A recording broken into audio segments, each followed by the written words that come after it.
Hey everyone, I'm Rosie and welcome back to my channel, the place on the internet where we make collage art.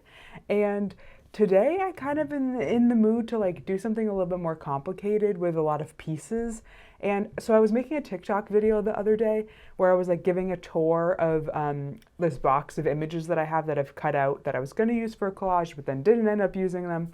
And I realized I had a ton of bees. I had a whole handful of bees and wasps, and I was like, I should use these for something. So I'm thinking maybe we could try to put those bees in a home today.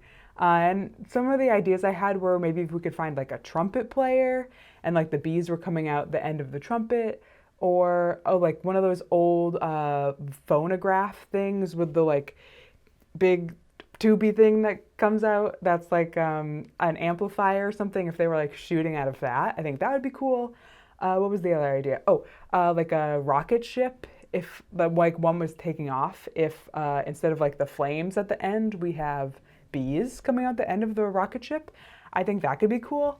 I think there's a lot of possibilities for this. It really just depends on what I can find in my books, because that will sort of determine what we can do. So I'm really excited to see what we can do with this pile of bees. So let's jump on over to the desk and we'll get started.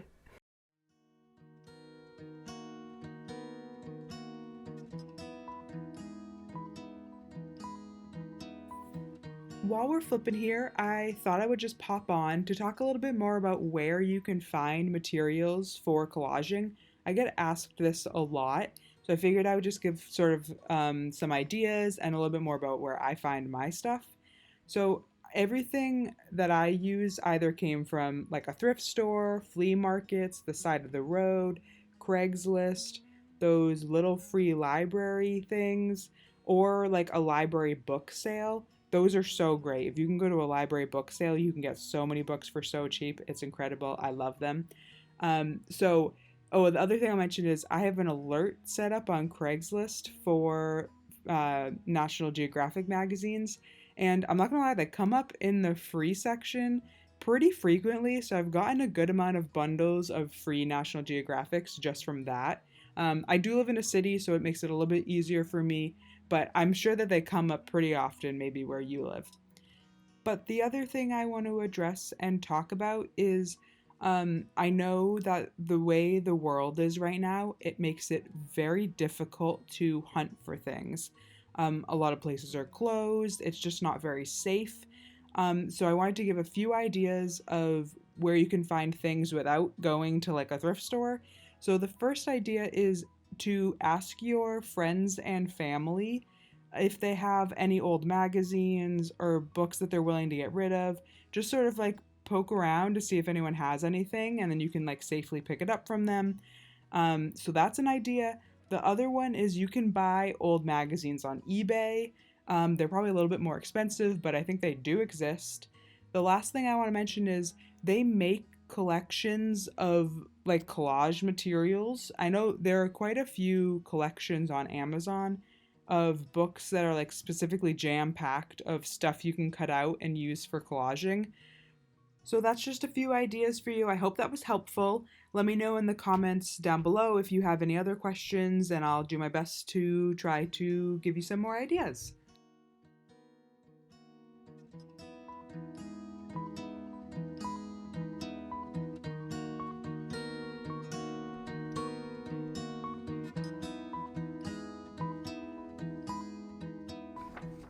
So here are the two space shuttles that I found while looking around in the books. It's funny, I was seeing so many small ones and I was like, oh no, I don't know if these are too small. And then I found this one and I'm like, oh wait, maybe this is too big. So I'm not exactly sure. Here's all my bees. I'm not exactly sure if this one is too small for the bees, and then this one might just be too big for me to find a background. It's I think the bees will work well, but then is there a background that's big enough to fit this whole thing plus a thing of bees? That's getting a little bit out of control, so I'm not sure what's gonna happen. But I think the next step is for us to look for a background and start sort of laying this out, cut these out of their backgrounds and see if any of this is coming together. I'm still a little bit Not sure if this is gonna happen, but let's continue on and see if we can make it work.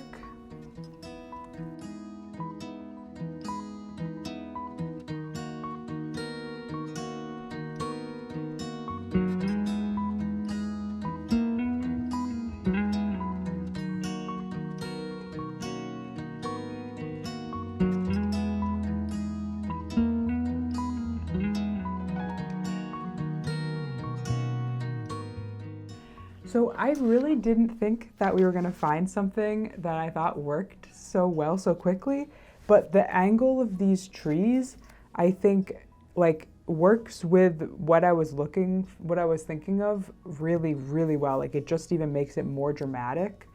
So, I think that this, again, like I said, we could cut out this part and just keep this space shuttle. And I think that that would maybe work, but this one is facing the other direction, and I think that it sort of goes with the angle a lot better. And so I think what's going to happen is, the bees will sort of start tighter up here, and I'll use like the smaller ones, and then they'll sort of like take up more space as we go down and get larger. And so I thought this bee was always going to be a little bit too large, but actually this might help with the whole like perspective thing, because we have everything down here is much closer and everything down here is at this like aggressive angle and is much farther away. So I am actually really excited, and I actually think that this might work. I was a little bit, hesitant about this idea, but I'm actually feeling like it might work. So I think the next step is to figure out how I'm gonna cut this bottom part. Like, do I want to keep any of this white stuff? I'm not sure. So let me think about that, and then I'm gonna start arranging the bees, because I think that that's when we're gonna start to see this whole thing come together.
All right, so I actually think that this is, coming together pretty well. I'm not exactly sure about this big one and if he actually fits in. Maybe he just needs to be like tucked up a little bit more.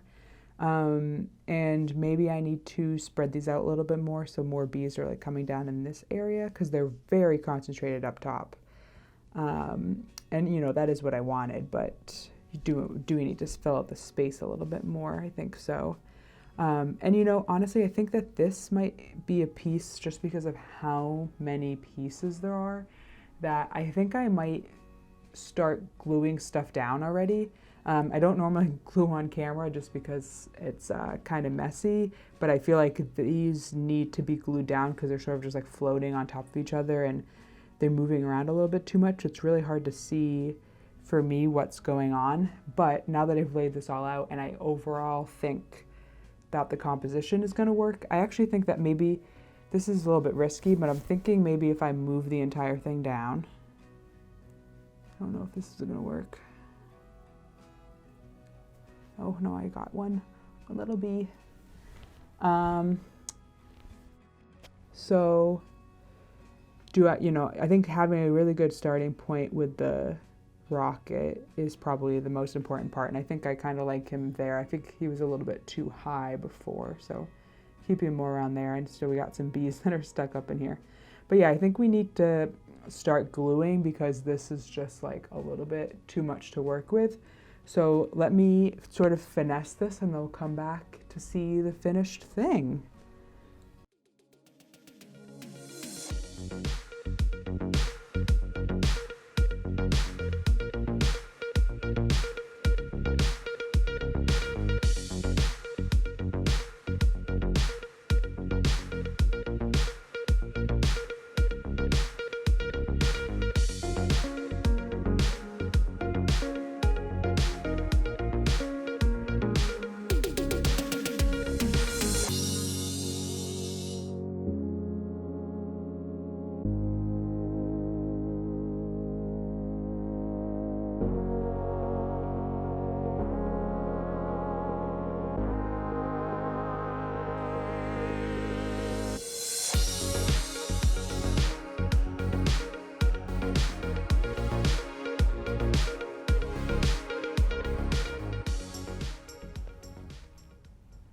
Here is the final collage that we made today. I have it all glued up here in its final form, and I am so happy with how this turned out. I can't believe we found a background that works. The composition is just really perfect, and it's what I had in my mind, and I'm so happy we got to use the pile of bees. I just think we knocked this one out of the park.